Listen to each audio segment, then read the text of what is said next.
Good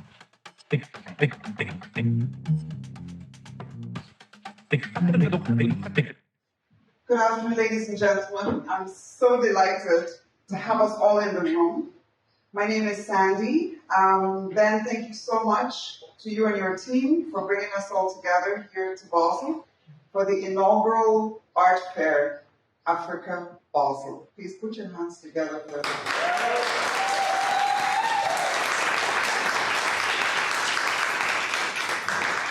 Coming from the continent, we are very honored to be here, and we're also delighted to share the stories from our continent. And we hope they resonate with you, the distinguished audience. This is not a lecture, this is a conversation. So what I'm going to do is introduce our panelists. We have 3 panelists, 2 here and 1 online. And then we will start the conversation, and some way, halfway through, I will open the floor. And I will ask you, if you have a comment or a question, please to introduce yourself. Tell us who you are, what organization you represent. If you represent yourself as an artist, please tell us. And then make your comment. And then we will come back to the panel. I will keep to time. I am known to make all kinds of funny noises. So when someone gives us a lecture, you'll hear something like beep, beep, beep, beep, beep. That means wrap it up. But if you feel that we are making too long speeches, you can do the same. So it's a democratic process. Okay, so today, if you allow me to sit down, we're talking about the sustainability of collections. African art collections.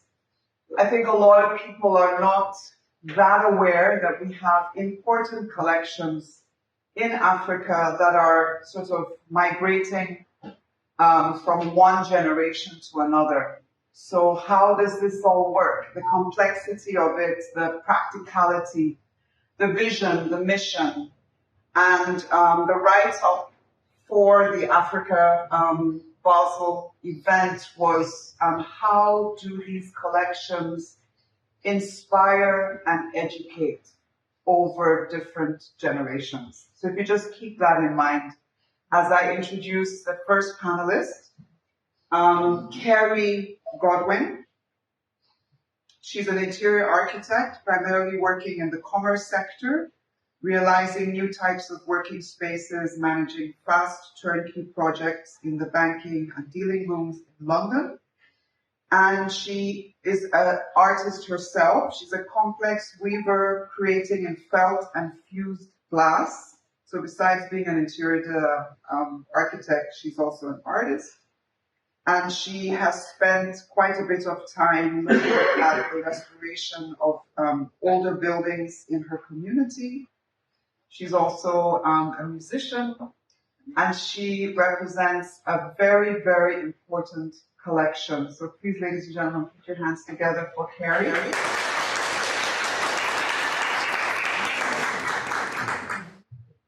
Thank you so much. Paul Kalu is our second panelist. Paul is many things. He's a globe-trotting development economist. He's a connoisseur of jollof diplomacy. For those of you who are aware that there's a jollof war going on in the world, jollof rice.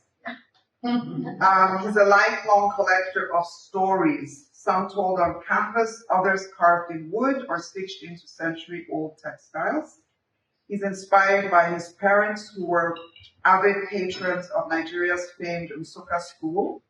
He grew up immersed in art, culture, and community. And he currently lives in Edinburgh, but he is working as a development economist for the last 20 years across about 20 countries. Put your hands together for Paul Kalu.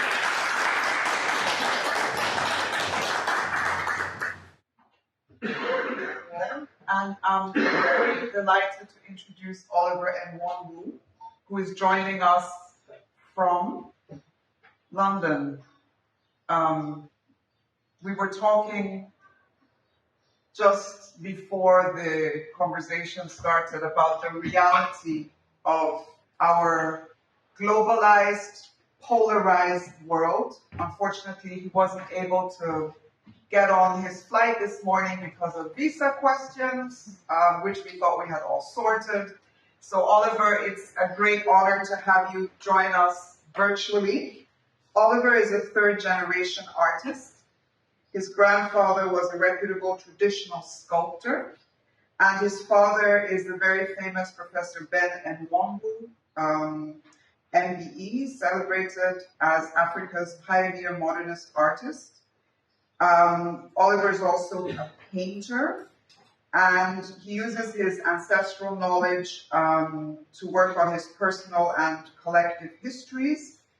He, in 2014, was the first recipient of the Akroje residency at Dumfries House in Scotland, organized by the King's Foundation. He has over 20 years of experience as a curator, art administrator, author, and publisher. He spans art advisory and program management, and he is also the founder and the executive director of the Ben Nwambu Foundation. Please put your hands together for all of you.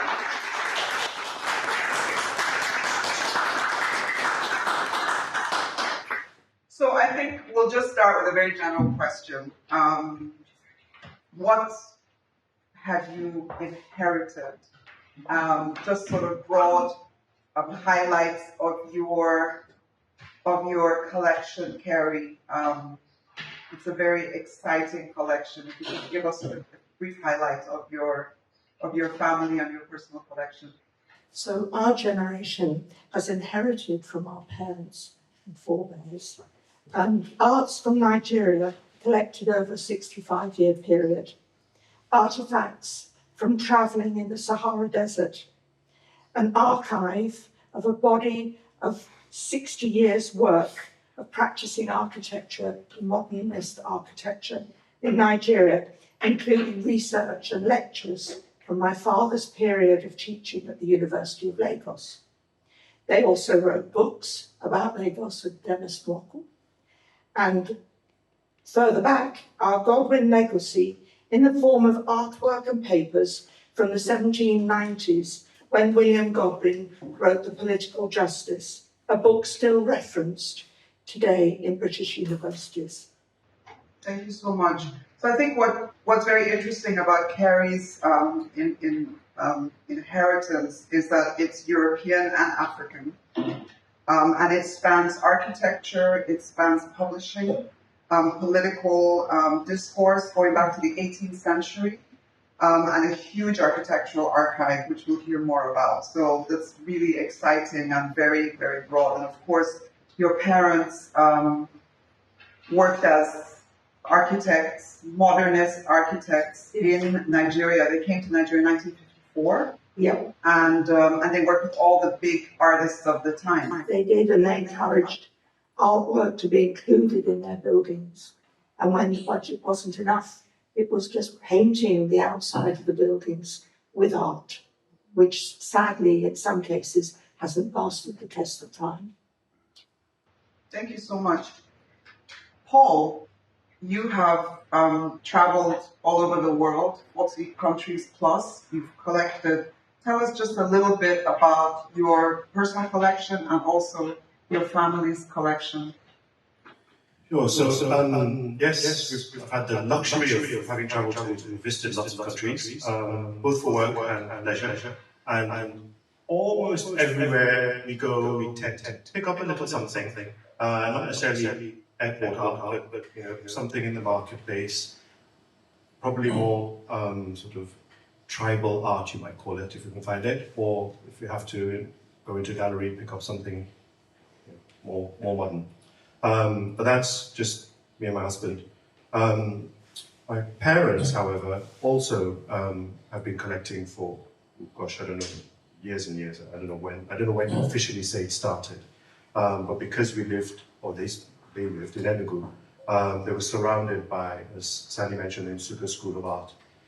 So names you might have heard of, like Ananatsu, But there was also an institution in Enugu called the Institute of Management and Technology, IMT, where my mom worked. And that was also a breeding ground for a lot of artists. And by virtue of being there, I don't know if she even bought them or got given them, but there were lots of pieces collected from artists like, I don't know, Christoph Fuba. I honestly forget all the names. But it's not just art. We were talking about this last night. My father was also responsible for setting up what at the time was one of the pioneering economic consultancy companies in Nigeria back in 1971. And for 50 plus years, they were at the forefront of doing lots and lots of economic and industrial research and studies. And those documents exist today in his very, very dusty archives. And I feel duty-bound to also try and protect that and make sure it gets through to the next generation and they're aware of what at least Nigeria looked like at one point in time whenever those studies were done. Thank you so much. And you mentioned to me also when we spoke that one of the things that really inspired you in your own collection is just going to artist studios with your mom, where she was sort of commissioning pieces and interacting with the art department at IMT. Yeah, exactly. So, like I said, at IMT, there was an art department, and a lot of those artists were just, they would always drop in by the house. I didn't even recognize their importance at the time. I just knew them as Uncle this and Auntie that, whatever.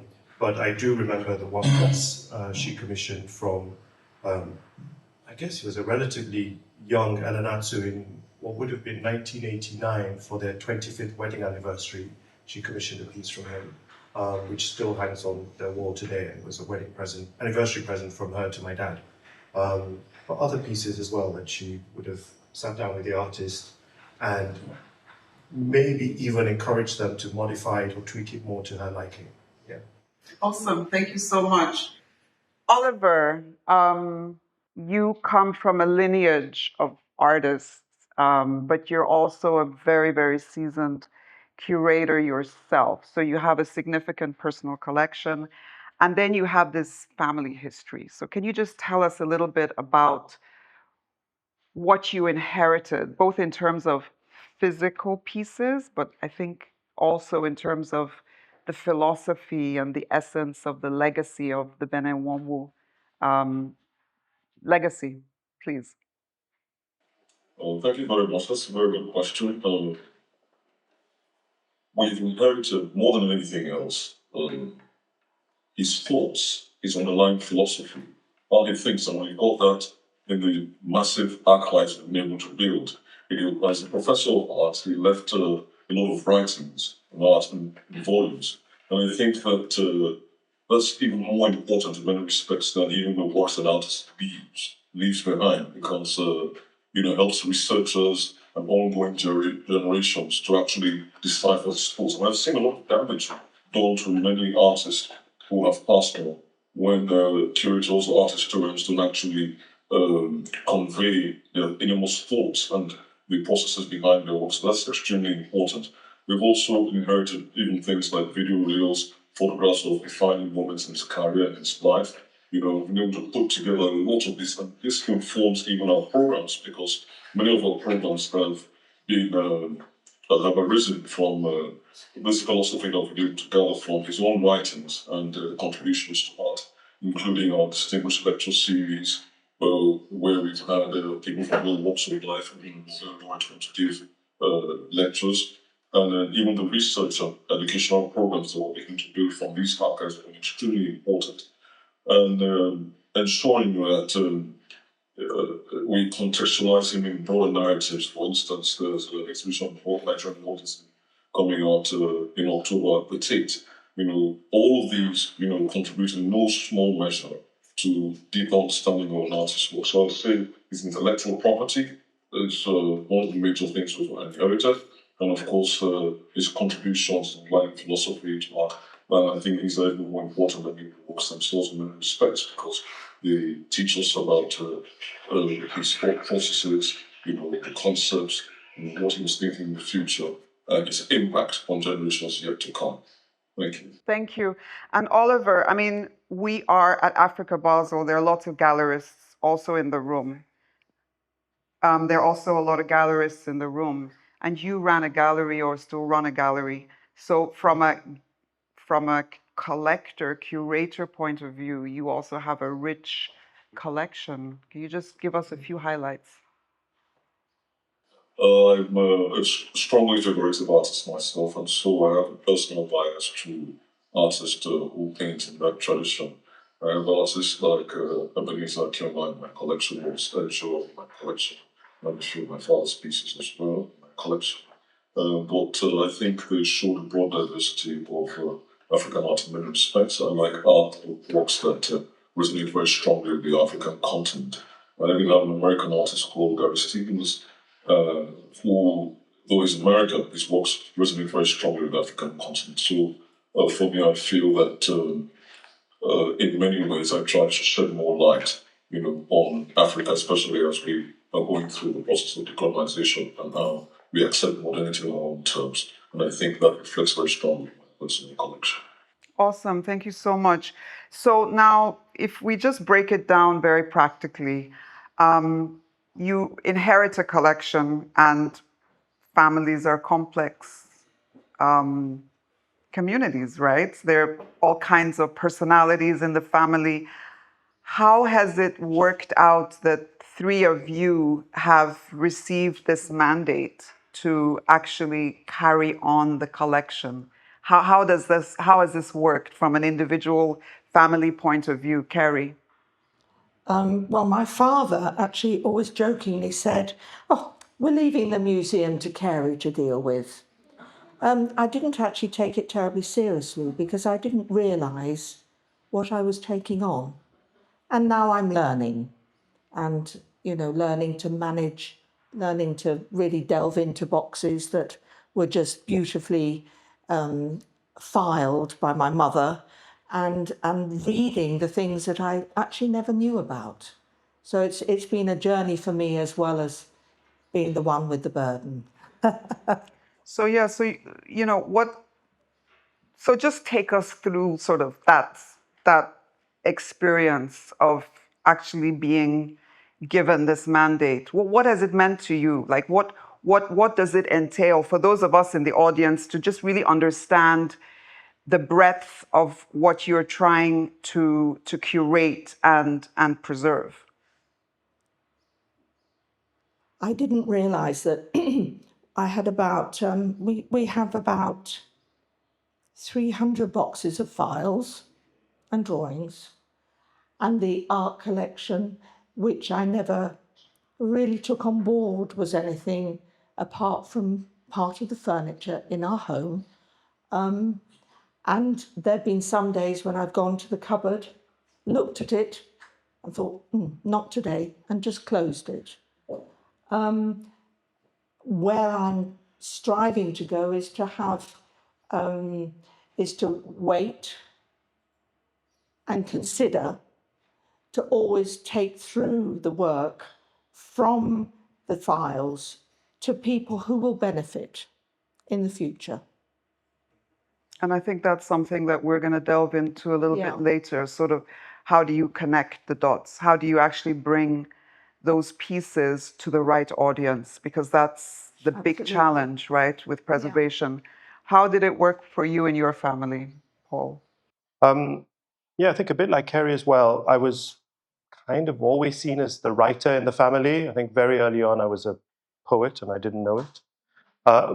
But as we progressed, as we got older, I would occasionally be commissioned by my dad to write a biography for someone who died, or in fact, I remember, did that for my grandparents, but also remember writing.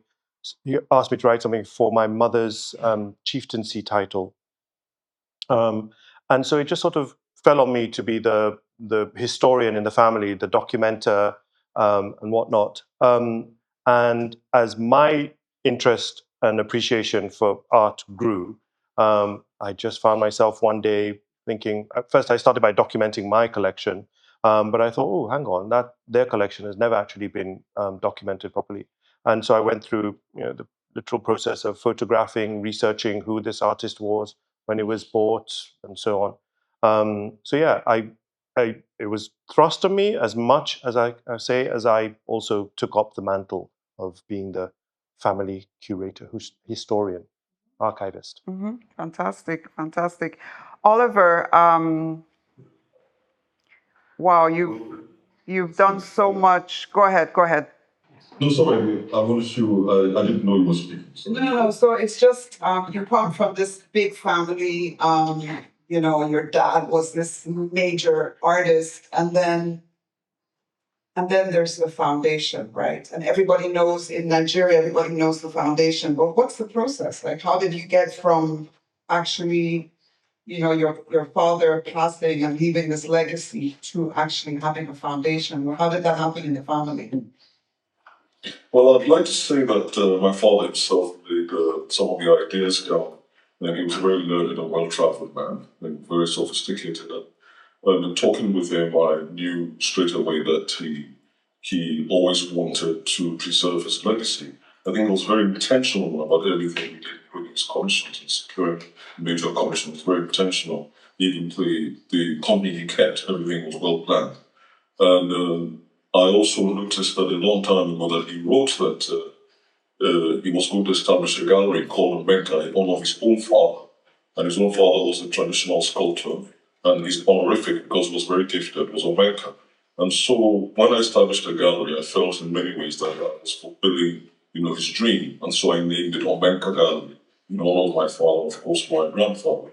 And so I think it's very important that in preserving artist legacy, you must, as a matter of strategic importance, take into consideration, the artist's own dreams and plans, because if you don't want to work at cross purposes to the artist, so it's extremely important. Now, in the cases where the artist doesn't quite know, what he wants to do, then you might educate or have talks with him. But I think that was the very foundation of establishing Omeka Gallery in many ways. And then, just like Paul, I share a very supportive family. And because I'm the artist in the family, the art historian, it naturally fell to me to preserve his legacy in many ways. My family has been extremely supportive. My siblings, my mom, very supportive in preserving my father's legacy. But the important things that we've tried to establish include things like community engagement, which my father in his ethos was very, very engaged with, because he wanted to make sure by the time his practice would span over 60 years, that he brought various Nigerian ethnicities and communities together. You can see that in a lot of his works, which have since become national symbols, like the drama, like Annual, which is the United Nations, in celebration or promotion of world peace. And so that was very important for us to ensure that the community is very engaged in what we do. And so we have a lot of community outreach programs, by the foundation. Like I said, we try to streamline to what he also wanted, apart from the fact that, we have our own ideas, but it's also important that what the thrust of what we do, fits seamlessly with his own ideas. It's very important also, he was an exhibiting artist who had exhibitions.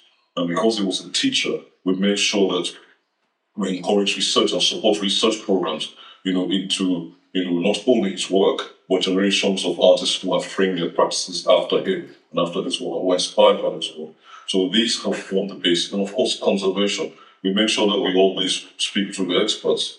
Many people bring works to us to conserve. And also, we make sure that because the famous artists and price works are beginning to skyrocket and increase, we have ensured also that we have a notification department to make sure that his works and forgeries are brought to light and disposed of with essentially language. So for me, these are this is the bedrock of our work, which stems from his thinking, his ethos, his philosophy, and of course I've always had family support in achieving some of these objectives. Thank you. Awesome. Thank you so much. So now we have the collection. We have the person who's been mandated to preserve and ensure that the collection is documented. So how do you now go about actually identifying and valuing those pieces? Like, how did you do that? I mean, certainly everything doesn't have the same value.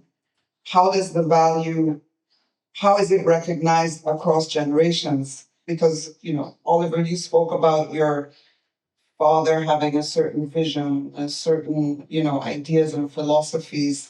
Now your generation and then your children's generation, does that change? Like how does valuation of that philosophy and those objects pass across generations?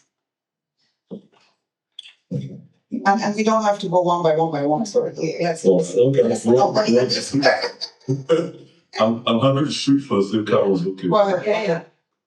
Okay, all right. In engaging with the new generations, or upcoming generations, maybe I should rephrase that. We've tried as much as possible to embrace technology because we know that during the time my father practiced, his career was extremely long. It spanned the pre-colonial times to the colonial times and even after that in 1994. And so the challenge has always been, how do we bring, what he's doing to, and still make it relevant to today? And so we try, like I said earlier, to engage with the community.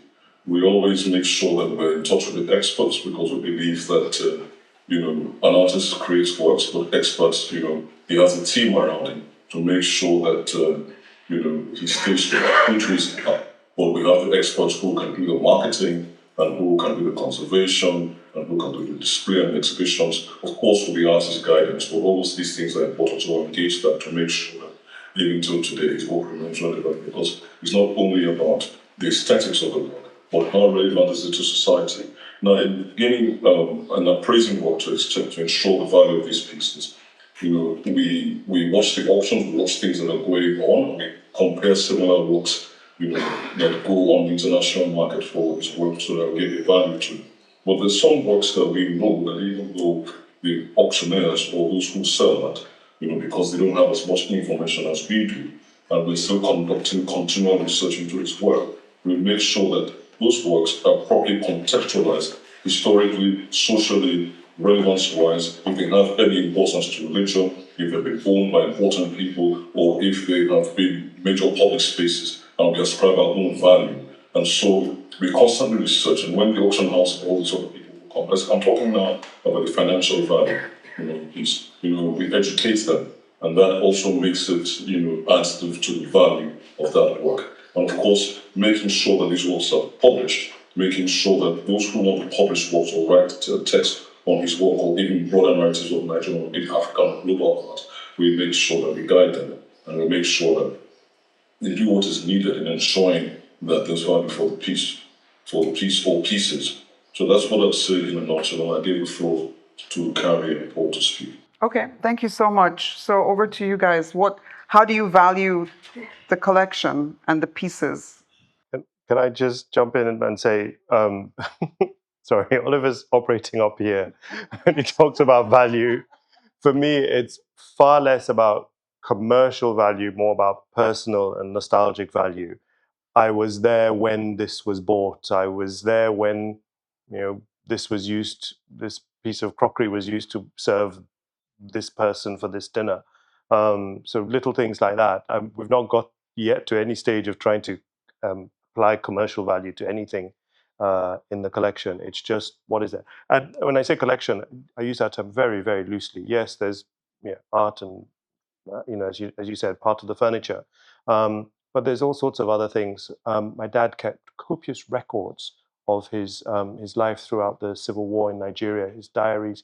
There's all sorts of memorabilia, the armbands he had to wear to be identified as a Biafran soldier and so on. The things like that hold lots and lots of personal value, not hardly any commercial value. Although I have come across a few Biafran stamps that made me wonder, But no, seriously, it's more about what is it to the individual family member? What does it mean? What does it signify? And to some family members, it probably doesn't even mean anything. But it's like, okay, it was handled by, it was passed down through the generations.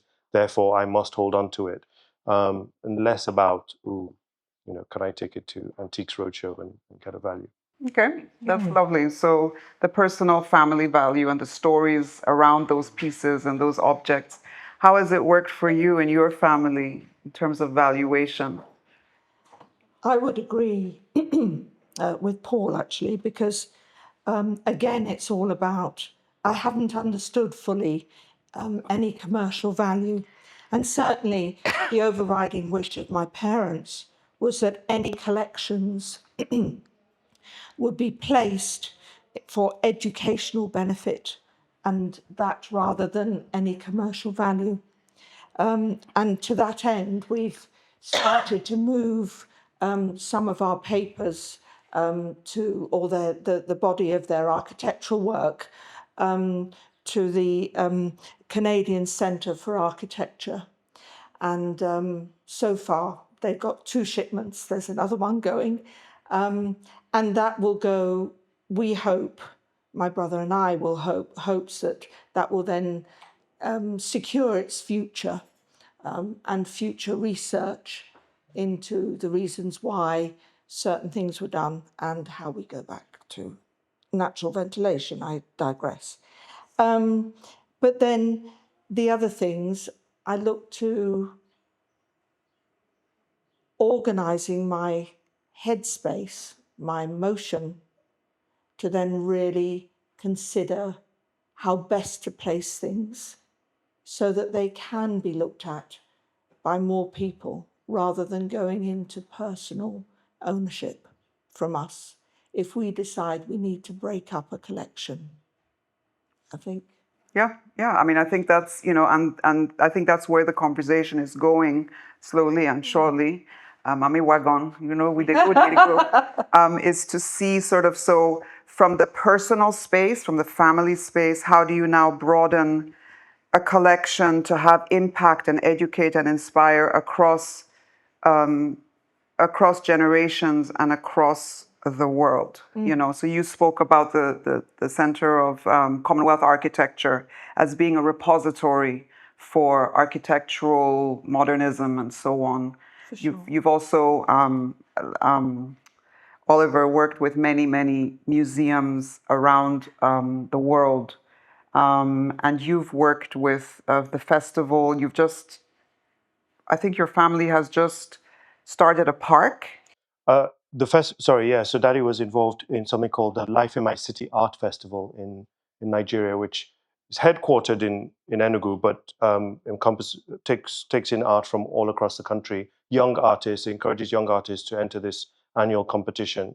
And he was I'm not sure what the official title was, chairman of the organization for several years. And that entity, Life in My City, have created this park in his memory there in Enugu. And yeah, I guess the idea is to continue his legacy through that. Awesome. I'm going to stop here for a minute and open the floor up. Anybody would like to make a comment or ask a question? Yes, please. I had comments. So Maureen, I work as an art consultant in London. So Caroline, and I think, I wonder if you've spoken to the V&A, because there was an exhibition last year on African modernism, and they were looking at architecture specifically, and they've got a huge archive there, so it might be worth speaking to the V&A. That's interesting because we approached them with the archive, but they went towards Maxwell Fry and Jane Drew. And my parents were working at the same time. I know, it's authentic in many ways. So we approached them, but they didn't actually come back to us. However, we have been approached by MoMA, and we'll be doing an exhibition next year in New York.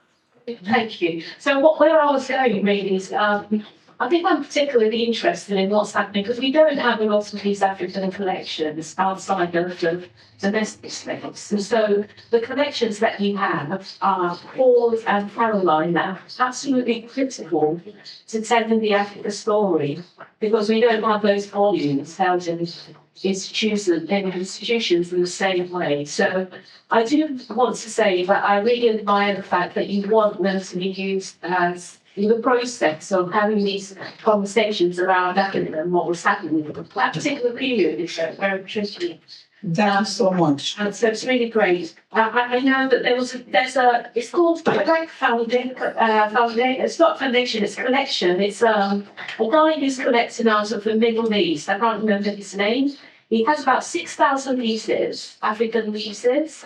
And I remember a few weeks ago in London, an auction house held a talk with his curator. And most people were concerned that even though it's great that he has so much, it was in private, it was held privately, and it felt like he gets to enjoy it, and he gets to see the breadth of, the works that he has across the continent and read those. So these kind of ways of thinking about it's a big challenge. You've raised a very important question: is how many eyes can see these masterpieces? So thank you so much for that intervention. Thank you. Yes, please. Thank you very much for this panel. My question is actually to you, Sandra. You yourself have a tremendous collection, and you have. Can you introduce yourself, please? Hi, my name is Tallulah, and I'm a big admirer of your work. And I wanted to ask, did you work with any of the collections for your book, and maybe hear from your perspective what that work meant for you? Thank you, Tallulah. I've actually worked for the last sort of 10 years with collectors in Nigeria who have works across many countries, and it's a work in progress, because you start the collection, you buy work, and all of a sudden you don't have space anymore for the work, so you start to store the work. The interesting thing about this conversation is that what I'm seeing is that the older generation has huge amounts of work. They've inspired the younger generation to also start collecting, but there's no linkage. That's what I have found, that there's now two generations collecting, but they're not really talking to each other. And during this, preparing for this talk, I reached out to many collecting families, and the overwhelming feedback was like, well, you're right, we should be talking to our heirs and our kids, because there are differences in viewpoints, there are differences in passion, in aesthetics. Some of them are into, digital media and different philosophies. And I think, Oliver, that's also what I was sort of, you have your fathers, your father is the alpha male, he's the patriarch, but surely your viewpoint and maybe your daughter's viewpoint, the kids coming along, it's an organic growth. So how does that, yes, go ahead. No, I was agreeing with you. That's certainly, it's for an organic growth. It's and that's why I spoke earlier about employing today's means of communication, which is technology. Through websites, through Instagram, we're able to disseminate, what we do, through this means for the younger generation in a way that will understand better and is trendy or cool to them. And so, because a child born, today or 20 years ago may not necessarily understand the pro-independence fights, that many artists like my father went through, wouldn't understand, because it's a very different dispensation. They may not be alive to the racism, in the strictest form of it, when he was alive and had to plow through the streets, in London, looking for exhibition spaces to show his work. Today's artist, doesn't even necessarily need a gallery to represent him. He sells off the internet. And so these are different times completely. But how do we make sure that everybody has ownership of the work we do? And that's through community engagement, through the use of the internet and other mediums like that. Through also provenance. And I was speaking earlier, about value for work, and I know that as much as we love to enjoy work for its social, and the pleasure that it gives us, and even in the earliest of times for religious significance of artworks, when artists found a way to ensure that people were able to commune with their God. But today, art is also inextricably linked to finance.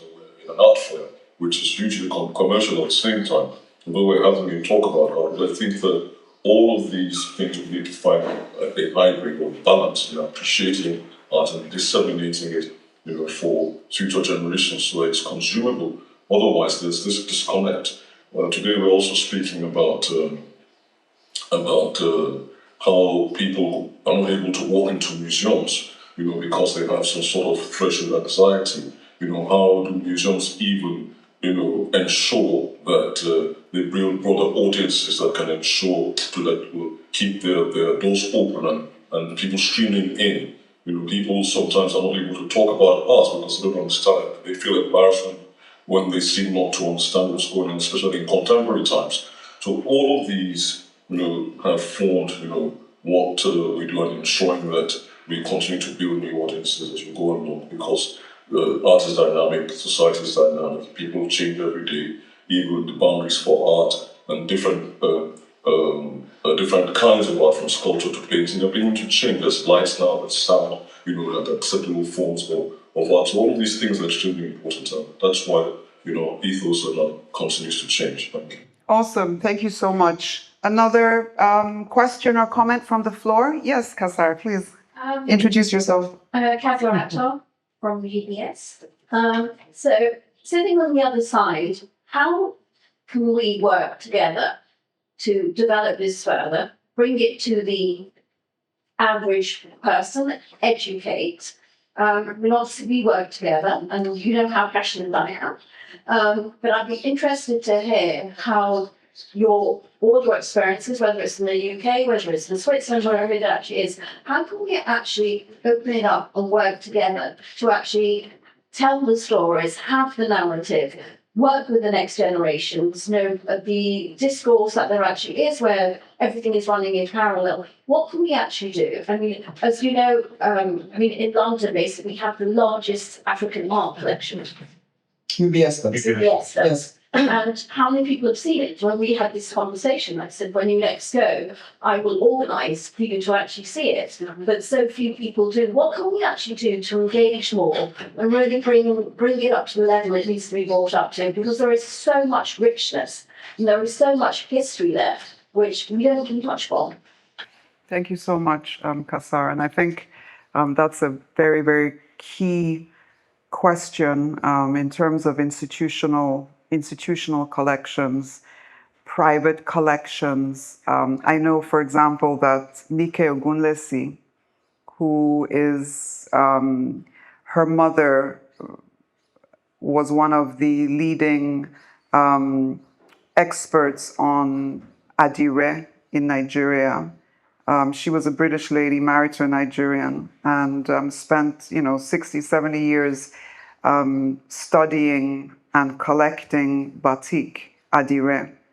And her daughter has now just worked with EcoBank to do a collection of her mother's textiles. And this has gone viral. I mean, I've gotten that video from so many different people that are not really linked to the art world, but again, through, social media and so on, the news is spreading. So I think those are really great ways of using institutions or institutional collections to impact and provide also space for private collections to show, whether they're museums or whatever. We're almost out of time. So I would like the panelists to maybe just give one or two takeaways, one or two lessons learned that you'd like us to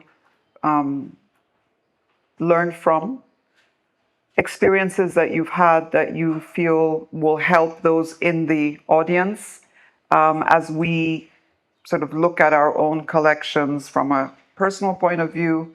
How do you make that connection with the broader world? What are your lessons learned? And I'll start with my sister and then move down and end with Oliver. And then we will be done. Please. I think it's learning that there is an understanding, that there is an interest away from what I've been brought up with and what has been in the home. And then tentatively reaching out to see where I go, to place the works that we have, as you were saying, into the public domain for education and research. The big lesson is just open the cupboard door and get in there and look at my parents' collection, and understanding that the next generation is not going to be passionate, is not going to be interested. So it is therefore my generation that has to move the collection out into the public domain. Thank you so much. Thank you. Paul? My takeaway, first of all, is recognizing that collections aren't limited to just paintings on walls.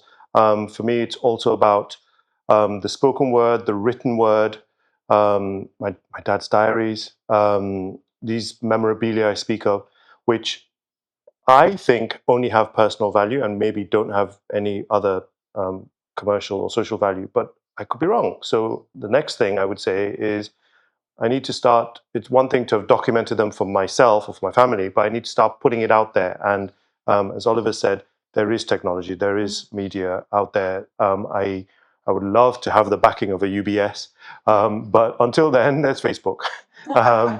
And I'm very aware that even Facebook is old school. I don't even do Instagram.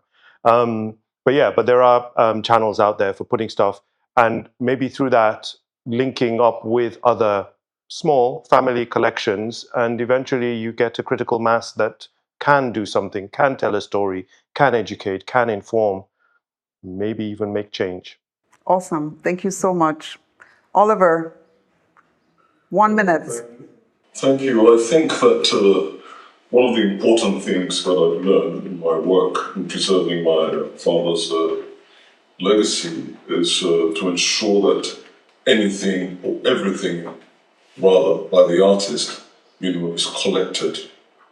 Even his receipts, personal letters, scribbles here and there, personal ephemera, even tools of his trade, personal photographs of photographs of him defining moments in his career, documentations of his processes, videoing of his work. I mean, all of these things, you need to work with the artist when the artist is alive, because reconstructing all of these things, after the artist, has passed on, is 3 times as difficult. So for any artist, I think it's important. This is not just for those who preserve the artist's legacy, but even the artist, make sure that everything you do is documented for generations yet unborn. There will be a time that the historians and the curators will revisit your work and try to recontextualize your practice within social, historical, and artistic context. And so you need to start doing everything with intention. Think also about the collectors who collect your pieces. What value are you giving them? Because the value of the work really lies in its provenance, whether it's a financial nature or investment nature, or even social nature or aesthetic nature. It lies in the provenance, stories that you yourself have written about your work, concepts, how you conceptualize your work. All of that, forms the body of your work, and they're just as important. The process is just as important as even the actual physical piece in the end. And in terms of reaching out to communities, I think that Africa has always had, very quickly, Yes. has always had the problem of telling our stories because of oral traditions. And I think that it's important, the documentation process is extremely important. And I think museums and institutions, it's not just about collecting pieces, but getting people to write about pieces, making research, documenting these pieces for future research, making sure they're documented in books, because 20, 30 years down the line, it's not just an event, and the sheer impossibility of actually coming to the institution, to visit the institution, see the works in the physical, is very limited. And so you need to make sure that the books, which can be disseminated globally, through all sorts of means, even online, and done in the proper way, when proper research is written about this work and proper, it's done properly. I think these are very invaluable. And of course, as we go along in developing and documenting our art, we need to make sure that we're engaging with policymakers, those who make decisions, very important, because you create value for the artist in terms of intellectual copyright, in terms of secondary rights sales, all those things that go hand in hand. It's a whole industry. We're creating an industry, it's not just individual anymore, and that's how industries grow and continue to remain relevant today and tomorrow. Thank you. Awesome. Please, ladies and gentlemen, put your hands together for this wonderful panel. Thank you so much, Carrie Godwin. Thank you so much, Paul, Kalu, and thank you so much, Oliver. We'd also like to thank the Africa Basel team. I think they deserve a round of applause.